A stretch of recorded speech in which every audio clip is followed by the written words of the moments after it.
Madam நான் என்ன சொல்றேன்னா stop troubling me.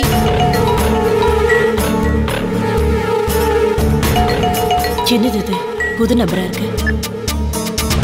Hello madam, நான் மினிஸ்டர் பிஏ ரிஷி பேசுறேன். சொல்லுங்க. மினிஸ்டர் உங்களை பார்க்கணுமா? ஒரு 10 நிமிஷத்துல கிளம்பி வந்துடுங்க. சார் இப்ப திடீர்னு சொன்னா எப்படி சார்? திடீர்னு தானங்க சொல்ல முடியும். சார் நான் கொஞ்சம் பிஸியா இருக்கேன். மேடம், உங்களை விட மினிஸ்டர் பிஸி. சார் நான் ஆபரேஷன் தியேட்டர்ல இருக்கேன் சார். ஆபரேஷன் தியேட்டர்ல உங்களுக்கு என்னங்க வேலை? ஆபரேஷனை கருணாகரன் சார் பண்ண போறாரு. நீங்க என்ன பக்கத்துல இருந்து வேடிக்கை பார்க்க போறீங்களா? சார் நீங்க என்ன பேசுறீங்க? 15 மினிட்ஸ்ல வந்துருங்க, இல்லனா பிரச்சனை உங்களுக்கு தான். என்னக்கா, யார் போன்ல? கொஞ்ச நேரம் பேசாம இருக்கியா? அம்மா, ஆபரேஷன் பண்ணி என் புருஷன் உயிரை காப்பாத்தினதுக்கு ரொம்ப நன்றிம்மா. ஏண்டி அதை ஏண்டி இவங்க கிட்ட சொல்ற? இவங்களுக்கு அதெல்லாம் ஒன்றும் தெரியாது. டாக்டர் கருணாகரன் தான் ஆபரேஷன் பண்ணவர், அவருக்கு நன்றி சொல்லலாமா? சரிங்க.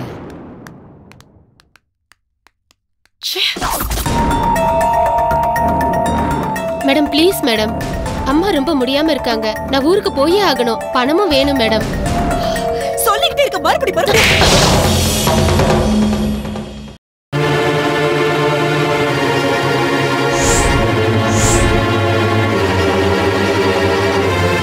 இன்னும் ஏன் நின்னுட்டு இருக்க? போய் தொலை. மதுரைக்கு போய் இன்ஜெக்ஷன் போடு. கண்ணு முன்னாடி நின்னுட்டு என்ன டென்ஷன் பண்ணிக்கிட்டேன். என்னக்கா நீ சசியை போய் அடிச்சிட்ட? நீ எதுக்கு நான் உயிர் எடுத்துட்டு இருக்க? நீயும் போய் தொலை போ.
என்னடா இங்க சம்பளம் வாங்க வந்தேண்ணே.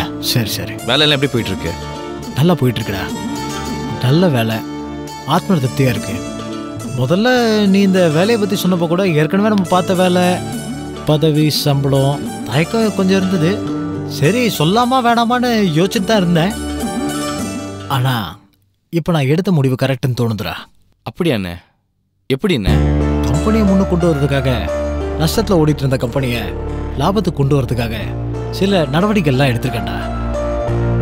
கம்பெனிக்கு இது வரைக்கும் ஒரு வெப்சைட் கூட கிடையாது. பூக்கடை கூட ஒரு விளம்பரம் தேவைப்படுது இல்லை?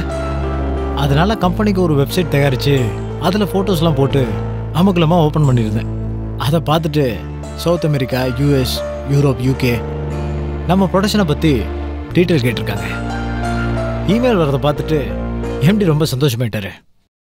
கோடிக்கணக்கான பல்க் ஆர்டர்ஸ் வரும்னு தோணுதுடா. சூப்பர்ண்ணே.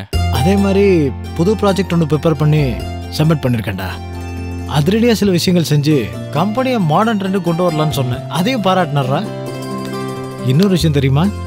அன்னைக்கு எதிர்பார்த்த சம்பளம் கிடைக்காதுன்னு சொன்னார்ல, ப்ராஜெக்ட் ஒர்க்லாம் பார்த்துட்டு நான் ஏற்கனவே என்ன சம்பளம் வாங்கிட்டு இருந்தேனோ அதையே தரேன்னு சொல்லியிருக்காரு. அப்புறம் புதுசாக கேபின்லாம் போட்டு தரேன்னு இருக்காரு. எப்படி ஐயாவோட கெத்து? அண்ணே கை கொடுண்ணே. பிரமாதம், கலக்கிட்டப்போ கேட்கறதுக்கே சந்தோஷமா இருக்குண்ணே. உன்னை இங்கே கொண்டு வந்து சேர்த்தது எனக்கு பெருமையா இருக்குண்ணே. இப்போ உன்னை பற்றி ஃபேக்ட்ரியில் ரொம்ப பெருமையாக பேசுகிறாங்க. உங்கள் அண்ணன் அவர் என்ன உன்னை பற்றி எல்லாரும் என்கிட்ட விசாரிக்கிறாங்க. நீ நல்லா வரணும்ண்ணே, அதான் எனக்கு வேணும். ஏதோ கொஞ்ச நாள் நடுவில் உனக்கு நேரம் சரியில்லாமல் போச்சு. உன்னை இங்கே கொண்டு வந்து சேர்த்தப்போ எனக்கே கொஞ்சம் மனசு கஷ்டமாக தான் இருந்துச்சு. உன்னை பெகாசஸில் வேறு மாதிரி பார்த்துட்டு உன்னை இங்கே எப்படி பார்க்குறதுன்னு எனக்கும் கஷ்டமாக தான் இருந்துச்சு. ஆனால் எங்கே இருந்தாலும் வயிறும் ஜொலிக்கும்னு சொல்லுவாங்க. அதே மாதிரி உன் திறமையை காட்டிட்டேன்னு நீ பட்டையை கலப்புன, கவலையப்படாத. நம்ம உழைப்பு வீண் போகாதடா. உனக்கும் தான்டா. நான் முதல்ல இங்கே நல்லா கால் ஊனிக்கிறேன், நல்ல ஒர்க்கர்னு பேர் வாங்கிக்கிறேன். அப்புறம் எதுக்கு நீ ஃபேக்ட்ரின்னு கஷ்டப்படுற? உனக்குன்னு தனியாக ஒரு போஸ்டிங் டிசைன் பண்ணலாம். அதுக்கப்புறம் நீ வாங்குற சம்பளத்தை விட டபுள் த டைம் வாங்கிக்கலாம். ஆஃபீஸ்லேயே உன்னை கொண்டு வந்துடுறா. அண்ணே அப்படியெல்லாம் முடியுமா அண்ணே? என்னால் கம்பெனிக்கு லாபம் சம்பாதிச்சு தர முடியும்னு முதலாளி நம்பிட்டாருன்னா இந்த கம்பெனி நம்புளுது. முதலாளி நம்ம 2 பேர்கிட்ட பொறுப்பு விட்டுட்டு ஜாலியாக ஃபாரின் ட்ரிப் போயிடுவாரு. அதுக்கப்புறம் நாம தான் சின்சியராக உழைக்கணும். அதுக்கான பலன் உடனே கிடைக்கும். சரிண்ணே, சரி, சூப்பர்ண்ணே. நான் பட்டையை கிளப்புறேன், நீ பக்கத்திலே பக்கபலமா இரு. புரியுதா? எப்படி லொங்கு லொங்குன்னு சம்பளம் வாங்க அலைய வேண்டாம்டா. பேங்கோட டைப் வச்சுக்கிட்டு எல்லாருக்கும் அடுத்த மாசத்துலேருந்து அக்கௌண்ட்லேயே ஸ்ட்ரெயிட்டாக சம்பளம் கிரெடிட் ஆகிடும். நடத்துண்ணே, உனக்கு சுக்கிரதசை ஆரம்பம். இனிமேல் ராஜ்யம் தானே. தேங்க்ஸ்டா. சரி, நான் கிளம்புறேன். பார்த்து போ. பாய்.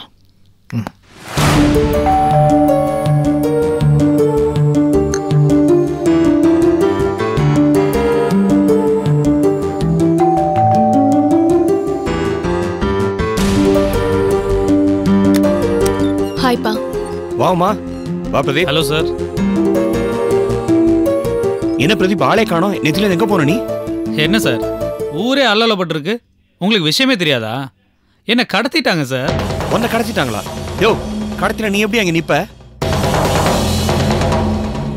உன்னை யார் கடத்தினாங்க? ஐஜி சௌத்ரி தான் சார். அவரா? ஆமா. யோ, அவர் ஐஜியா? சம்பளம் பத்தலையா சார், சைடு பிசினஸா இதை பண்ண ஆரம்பிச்சிட்டார். பிரதீப், நீ கொஞ்சம் சும்மா இரு. என்னமா சொல்றான் அவன்?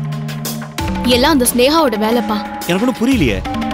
சார், நானும் பிரியா ஒரு இடத்துல நின்று பேசிட்டு இருந்தேன். சரி,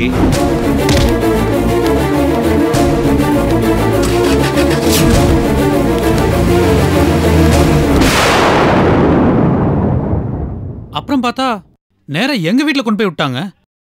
எனக்கு கல்யாணம் பண்ணி வைக்கிறதுக்கு எங்க அப்பா முடிவு பண்ணிருக்காரு. சொன்னா நான் எங்க வராம போயிடுவோன்னு ஆளை வச்சு தூக்கிட்டு போயிருக்காரு. உனக்கு கல்யாணமா? பொண்ணு யாருன்னு கேட்டா நீங்க ஷாக் ஆயிடுவீங்கப்பா. யாரு? பிரியா. என்னப்பா சொல்ற? உண்மைதான்ப்பா.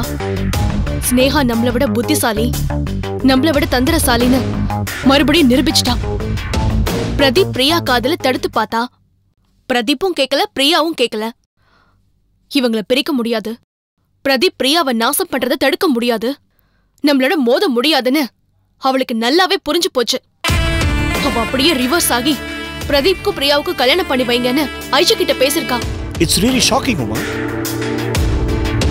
நம்ம இத்தனை மாசம் போட்ட பிளான் அவங்கள பழ கூட்டத்து எல்லாமே வேஸ்டா போச்சே. இப்போ இவங்களுக்கு கல்யாணம்னா அவன் அவளை கெடுக்கிறதுல அர்த்தமே இல்லையே. எனக்கு இந்த கல்யாணம் பிடிக்கல சார். ஏன் பணத்துக்கும் பர்சனாலிட்டிக்கும் அவளை யார் சார் கல்யாணம் பண்ணுவா? யோ, உன்னை யாரையா பண்ண சொன்னது? எங்க அப்பா சொல்றாரு. அந்த ஸ்னேகா அவரை சொல்ல வைக்கிறா. முடியாதுன்னு சொல்லு. முடியாதுன்னு சொல்ல முடியாது சார். ஏன்? நான் அந்த ஸ்னேகா வெறுப்பேத்துறதுக்காக பல தடவை நானும் பிரியாவும் ஒன்னா சேர்ந்து எடுத்துட்ட செல்ஃபி எல்லாம் அவளுக்கு அனுப்பிச்சிருக்கேன். பிரியாவை லவ் பண்றேன்னு இன்னும் பல ஆதாரங்கள் அவளுக்கு அனுப்பிச்சிருக்கேன். அதெல்லாம் அவன் வயிறு எறியணுங்கிறதுக்காக பண்ணேன். ஒருவேளை இப்ப அதெல்லாம் எங்க அப்பாட்ட காட்டினானா ஏன் முதுகுத்தோல் உறிஞ்சிடும் சார். ஆல்ரெடி அந்த ஆள் என்ன கொலை பண்றதுக்காக முயற்சி பண்ணிட்டு இருக்கான். எப்பன்னு காத்துட்டு இருக்கான். ஓ, இதுல அப்படி ஒரு சிக்கல் இருக்குல்ல. நம்ம ஸ்னேகாவுக்கு வச்ச ஆப்ப நமக்கே திருப்பி வச்சுட்டாப்பா. இது வரைக்கும் ராகவன் வீட்ல பிரியா பிரதீப் லவ் மேட்டர் சொல்லவே இல்ல. புதுசா இவளே யோசிச்சு கல்யாணம் பண்ணி வைக்கிறதுக்கு ஏற்பாடு பண்றா. ஐஜி குடும்பத்து வரன்னா ஒரு பெரிய ஸ்டேட்டஸ் தானே. அதனால ராகவன் குடும்பத்துக்கு ஒரு நல்ல பேரு. தான் புள்ள அயோக்கியன்னு தெரிஞ்சோம் ஒரு நல்ல குடும்பத்து பொண்ணு தான் வீட்டுக்கு மருமகளா வரான்னு ஐஜிக்கு நிம்மதி. இப்படி 2 பக்கமும் நல்ல பேர் வாங்கிட்டாப்பா அந்த ஸ்னேகா. ஓ, ஐ see. என் மாமியார் கூட இப்பெல்லாம் அவளை பார்த்து ஈனி எழுச்சிட்டு இருக்கா. எல்லாரும் அவ பக்கம் சாதகமாயிட்டாங்க. அப்போ பிரியா? அவ ஒரு முட்டாள்பா. இது நான் பேசின சம்பந்தம்னு பிரியா இது வரைக்கும் நினைச்சிட்டு இருக்கா. என்கிட்ட தேங்க்ஸ் சொல்லிட்டு இருக்கா. இது ஸ்னேகா பண்ண ஏற்பாடுன்னு தெரிஞ்சது அடுத்த நிமிஷம் அவளும் ஸ்னேகா பக்கம் திரும்பிடுவா. அவளுக்கு தேவை பிரதீப் மட்டும்தான். அவன் கூட கல்யாணம். இந்த ஆப்ஷன் யார் அவளுக்கு கொடுக்குறாங்களோ அந்த பக்கம் தானே அவ போவா. Yes, you right Uma. அதனால கூடிய சீக்கிரம் பிரியாவும் நம்மளை எதிர்த்துட்டு ஸ்னேகா பக்கம் சாஞ்சிருவா. என் பிளான் வீணா போச்சுப்பா. ஸ்னேகாக்கு இதோட முடிவு கட்ட முடியாம நிர்கதியா நிராயுதபாணியா நிக்கிறேன். ஏன் மேடம் அப்படி சொல்றீங்க? நான் உங்க பக்கம் இருக்கேன்ல, இது போதாதா? இத பாருங்க, உங்களை மாதிரியே ஸ்னேகா எனக்கும் எதிரி தான். என்ன ஜெயிலுக்கு அனுப்புனவ. அதை என்னைக்கும் மறந்துடாதீங்க. அவளை பழி வாங்கணும் தான் நானும் இன்னை வரைக்கும் துடிச்சிட்டு இருக்கேன். இப்போ நமக்கு இருக்கிற ஒரே வழி பிரியாவை பிரதீப் நம்ம பிளான் படி ஆமாம்பா, அந்த மாதிரி ஏதாவது செஞ்சுட்டு பிரதீப் கொஞ்ச நாளைக்கு தலைமறைவா இருந்துட்டா அந்த பழி ஸ்னேகா மேல விழும். அவ பிரதீப் பிரியா லவ்வ மறைச்சத நான் பெரிய பிரச்சனையாக்குவேன். ஸ்னேகாவோட ஆசீர்வாதத்தோட தான் பிரியாவை பிரதீப் கெடுத்தான்னு நான் ஆணித்தரமா நம்ப வைப்பேன். ஸ்னேகாவோட தலை உருளும். பிரியாவை நான் நாசம் பண்ணிட்டா அவ்வளோ ஒரு மாதிரி உடஞ்சு போயிடுவா. அந்த குடும்பத்தை பழி வாங்கின மாதிரி ஆயிடும்ல. அப்போ நம்ம அடுத்த கட்டத்துக்கு மூவ் பண்ணோம்.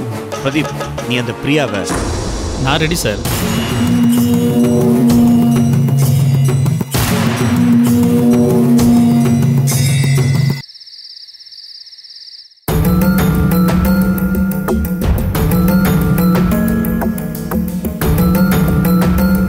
உன் மண்டையில மூளைதான் இருக்கா இல்ல வேற ஏதாவது இருக்கா? அந்த மீனாதா கதிருக்கு பார்த்த பொண்ணுன்னு உனக்கு எப்படி தெரியாம போச்சு? சத்தியமா எனக்கு தெரியாது. உனக்கு தான் தெரியல, அந்த மீனாவுக்கு தெரியல, அந்த வீட்ல எல்லாருக்கும் தெரியல. ஏன் இத சொல்லல? எனக்கு தெரியலையே. ஒட்டுமொத்த குடும்பமும் இந்த விஷயத்தை மூடி மறைச்சிருக்காங்க. இதுல ஏதோ சதி இருக்கு. எவ்ளோ நெஞ்செழுத்த அந்த மீனாக்கு இருந்திருந்தா கல்யாணம் ஆகி அண்ணன் இருக்கிற இதே வீட்ல குடுத்தன நடத்திருப்பா. ஒரு வார்த்தை இவகிட்டயாவது சொன்னாளா? உன் புருஷனை எனக்கு ஏற்கனவே தெரியும், என்ன முதல்ல பொண்ணு பார்த்தது அவர்தான். அது என்ன கதைன்னு இப்ப வரைக்கும் எனக்கு சரியா தெரியல. அடியே அறிவு கட்டவல, நீலாம்பரிய ராகவும் பையன் ராஜுவுக்கு கொடுத்து கதிர அவன் பொண்ணு மீனாவுக்கு கட்டி கொடுக்கறதா பேசி முடிச்சாச்சு. நிச்சயதார்த்த முத நாளே அந்த ராஜுவு வேற ஒரு பொண்ணை இழுத்துட்டு ஓடி போயிட்டான். அதனாலதான் நீலாம்பரி கல்யாணம் நடக்கல. ஆனா கதிரு மீனா மேல ஆசைப்பட்டான். கட்டினா இவளதான் கட்டுவேன்னு ஒத்த கால்ல நின்னான். நானும் என் வீட்டுக்காரன் தான் அவளை கல்யாணம் பண்ண விடல. என்னத்த சொல்றீங்க? கதிர் மீனா மேல ஆசைப்பட்டாரா? ஏன் அவ ஆசைப்படலையா? அவளும் கதிர ரொம்ப பிடிச்சிருக்குன்னு ஈன்னு இழிச்சால. மீனாவா? அந்த கேடுகட்ட குடும்பம் இதையெல்லாம் சொல்லாம மறைச்சு உங்க அண்ணன் தலையில அவளை கட்டி வச்சுட்டாங்க. அது சரி, மீனாவை கதிருக்கு பொண்ணு பார்த்த விஷயத்த உன் அண்ணன் கிட்டயாவது சொன்னாலே இல்லையா? இது வரைக்கும் சொல்லவே இல்ல. சொல்லியிருந்தா அவர் என்கிட்ட சொல்லிருப்பாரு. அவருக்கு இப்பதான் தெரியும் நினைக்கிறேன். அப்ப என்ன நெஞ்சு எடுத்திருக்கோம் அந்த சண்டாளிக்கு? கட்டின புருஷன்கிட்ட இத மறைக்கலாமா? தப்பு இல்ல. அவ மூஞ்சிய பார்த்தாலே சூனியக்காரி மாதிரி இருக்குமா. இவளுக்கு இந்த இம்சை தேவைதான். இவதானே தேடி போய் கட்டி வச்சா. இப்ப கடந்து அழட்டும். அவங்க எல்லாம் சொல்லன்னு குத்தம் சொல்றீங்க. உங்க புள்ள கூட தான் இது வரைக்கும் ஒரு வார்த்தை கூட சொன்னது கிடையாது. அவன் எப்படி சொல்லுவான்? என் பையன் நல்லவண்டி. சொன்னா உன் அண்ணன் எப்படி வாழ்வான்? சந்தோஷமா நிம்மதியா இருக்க முடியுமா? எனக்கு என்னமோ மீனாவும் அவ குடும்பத்து மேல இருந்தாம சந்தேகமா இருக்கு. அவங்க எல்லாரும் தான் சேர்ந்து ஏதோ பண்ணிருப்பாங்க அண்ணனை. ஐயோ, என்ன சொல்றீங்க? என்ன சொல்ற? ஆமாமா, என்ன நடந்திருக்குன்னு நான் சொல்றேன். கதிரு எப்ப வேணாலும் மீனாவை பொண்ணு பார்த்த விஷயத்த சொல்லிடுவான். இந்த விஷயம் மிலிட்டரிக்காரனுக்கு தெரிஞ்சா ஏண்டி மறைச்சேன்னு போட்டு அடிப்பான். விட்டுட்டு ஓடினாலும் ஓடிடுவான்னு அந்த மீனாவை குடும்பத்துல போய் அழுதுருப்பா. அந்த குடும்பமே ஒன்னா சேர்ந்து ஏதோ சதி பண்ணிதான் அண்ணனை ஏதோ பண்ணிட்டாங்க. ஐயோ, அப்படி எல்லாம் பேசாதீங்க. அவங்க ரொம்ப நல்ல குடும்பம். நல்ல குடும்பம். ஏண்டி அப்படி நல்ல குடும்பமா இருந்திருந்தா உன்கிட்ட ஏண்டி ஒருத்தர் உண்மையை சொல்லல? இப்படியே அழுதுகிட்டு இருந்தா வேலைக்கு ஆகாது. நாளைக்கு ஒரு நாள் நான் பாப்பேன். அதுக்குள்ள என் புள்ள வரல, எல்லார் மேலயும் கம்ப்ளைண்ட் கொடுத்து அந்த மீனா அவ குடும்பத்தை எல்லாரும் ஜெயில தள்ளிடுவேன். பொம்பளை போலீஸ வர வச்சு விசாரிக்க வேண்டிய விதத்துல விசாரிச்சா கதிரை என்ன பண்ணாங்கன்னு அடுத்த நிமிஷத்துல உண்மையை சொல்லிடுவா. செய்யறேன், செஞ்சு காட்டுறேன்.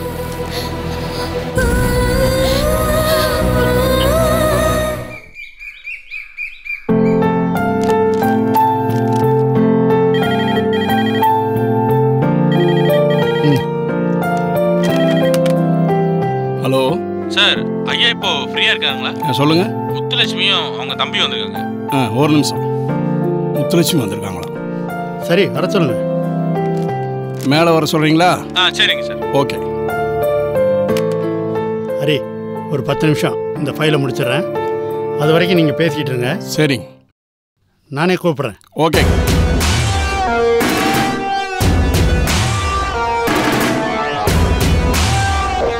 வாங்க வாங்க வாங்க வாங்க. வணக்கம் மேடம். சாரு உங்கள் தம்பிங்களா? பேர் தயாளன். ஜெயிலராக இருக்கார் இல்லைங்க? அதுக்கு என்ன இப்ப? இல்லைங்க, அடிக்கடி நம்மளை தான் பார்த்துருக்குறனுங்களா? இவரை பார்த்ததே இல்லைங்க, அதனால தான் கேட்டனுங்க. ஆமாம், இவர் தம்பி மட்டும்தானுங்களா இல்லை நம்ம பண்ணுற எல்லா தொழிலுக்கும் பினாமி இவர் தானுங்களா? வந்த வேலையை பார்க்க வர்றீங்களா? தாராளமாக. மேடத்துக்குன்னு ஒரு ஹிஸ்ட்ரி இருக்கும்போது உங்களுக்குன்னு ஒரு அத்தியாயம் இல்லாமல் போயிடுங்களா?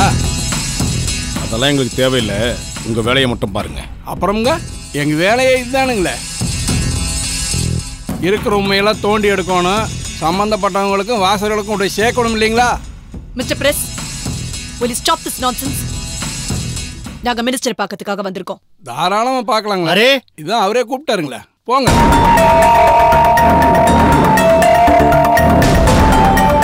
வணக்கம் சார். வணக்கம் சார். சார், நம்ம விஷயம் பேசலாமா? சொல்லுங்க சார். நானும் ஹாஸ்பிட்டல் மேலே நல்ல மரியாதை, நல்ல அபிப்பிராயம் எல்லாம் வச்சுருந்தேன். அதனால தான் இந்த விஷயத்தில் நான் ரொம்ப ஸ்பெஷல் கேர் எடுத்து பார்த்தேன். ஆனால் இப்போ அந்த ஹாஸ்பிட்டல் நடக்கிற தப்பான விஷயங்களை பற்றி கேள்விப்படப்பட ரொம்ப அதிர்ச்சியாகவும் வருத்தமாகவும் இருக்கு. சார், நீங்க ஏதோ பொடி வச்சு பேசுறீங்கன்னு தெரியுது. எதுவா இருந்தாலும் வெளிப்படையாவே பேசலாமே சார். வெளிப்படையாகவே பேசுவோம். அதுக்கு முன்னால் உங்கள் தம்பியை கொஞ்சம் வெளியே அனுப்புங்க. சார், இது எங்கள் அக்கா சார். ஹாஸ்பிட்டல் விஷயமா தான் பேச போகிறேன். பேசி முடிச்சுட்டு அனுப்பிச்சி வைக்கிறேன். நீங்கள் கொஞ்சம் வெளியில் வெயிட் பண்ணுங்கள். ஐயா தான் சொல்கிறாருல்ல, கொஞ்சம் வெளியே போங்கண்ணா. அக்கா, நான் வெளியில் வெயிட் பண்ணுறேங்க்கா.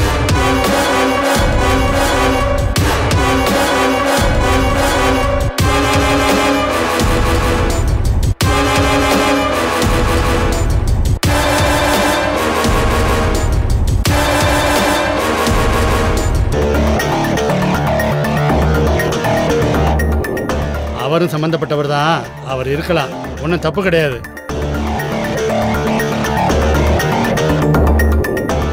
சொல்லுங்க சார். முத்துலட்சுமி, நான் நேரடியாக விஷயத்துக்கே வர்றேன். கருணாகரன் இங்கே வந்தார். அவர் ஒன்றை பற்றியும் உன் ஹாஸ்பிட்டல் பற்றியும். ஐயா, அவரோட ஆஸ்பத்திரிங்க. அவரோட ஹாஸ்பிட்டல் பற்றியும் சொன்னார். ஏமா அவரை முறைக்கிற நீ? கருணாகரனை ஏமாற்றி ஹாஸ்பிட்டலில் எழுதி வாங்கினது நீ. அதை திருப்பி கேட்க வந்தவரை கழுத்தை பிடிச்சி வெளியில் தள்ளினது நீ. அந்த ஹாஸ்பிட்டலில் நல்ல விதமாக போக விடாமையும் அங்கே ஒர்க் பண்ணிக்கிட்டு இருக்க டாக்டர் கருணாகரனை ஒழுங்காக ஒர்க் பண்ண விடாமையும் தடுத்துக்கிட்டு இருக்கீங்க. இல்லை சார், நான் சொல்கிறேன்ல, குறுக்க பேசாதீங்க. அவரோட ஹாஸ்பிட்டலை அவருக்கு நீங்கள் திருப்பி கொடுக்குறீங்க.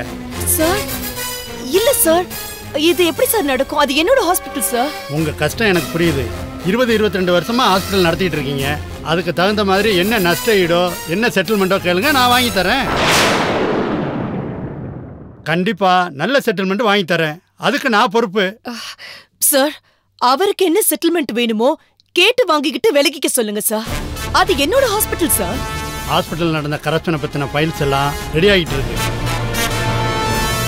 அது வந்ததுன்னா இந்த செட்டில்மெண்ட் கூட உனக்கு கிடைக்காது.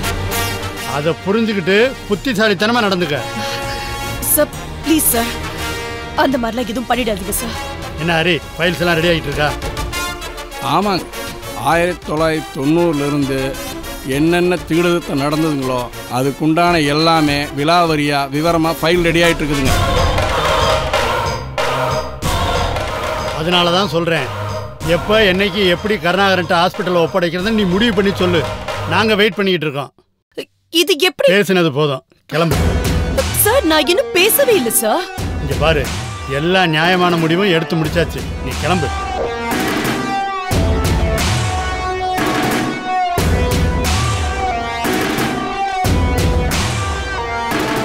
வரேன் சார்.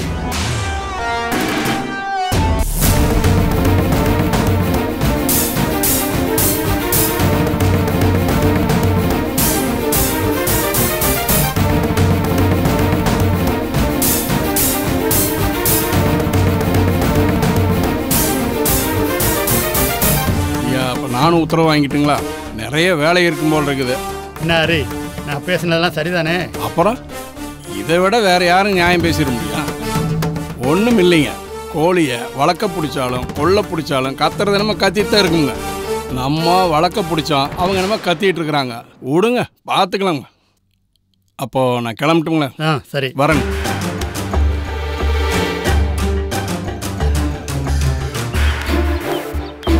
ஹலோ பிரஸ், இங்க வாங்க.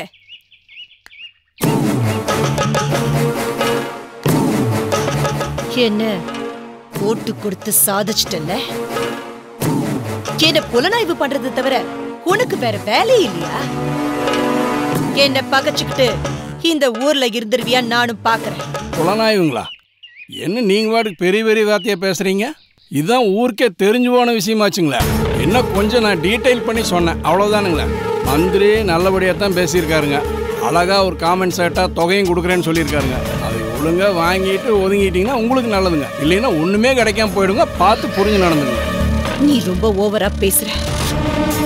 ஏனுங்க நான் பாட்டுக்கு பேசாம போயிட்டு இருந்தேனுங்க. நீங்களா கூப்பிட்டு பேசிட்டு அப்புறம் என்ன ஓவரா பேசுறேன்னு சொல்றீங்களா? நியாயமா இருக்குதுங்களா? தேடா வெட்டு. சீக்க பாரு, உன்னாலையும் உன் பத்திரிகையாலையும் இந்த முத்துலட்சுமியும் ஒண்ணும் பண்ண முடியாது. கூடிய சீக்கிரம் உன் பத்திரிகை இல்லாம நான் பண்றேன், பாக்குறியா? அதை பண்ணிட்டு போக வேண்டியதானுங்க. அப்புறம் எது கூப்பிட்டு வச்சு பேசிட்டு இருக்கிறீங்க? பத்திரிக்கையெல்லாம் அழிஞ்சதா சரித்திரமே இல்லைங்க. பாத்துடலாமா? கிளம்பு. வர்றேங்க மணி, வரேன் தம்பி.